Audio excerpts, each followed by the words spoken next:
ব্যবহার করে আবার কিন্তু আরেকজনের কাছে দিয়ে দেয়। তাদের কিন্তু এরকম একটা আস্তে আস্তে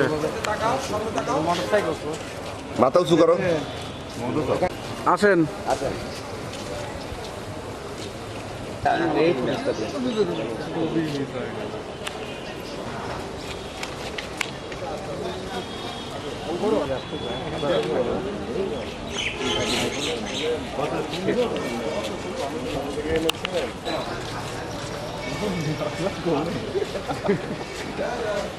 নগদ নিয়ে এলো হার না মানা হার অফার।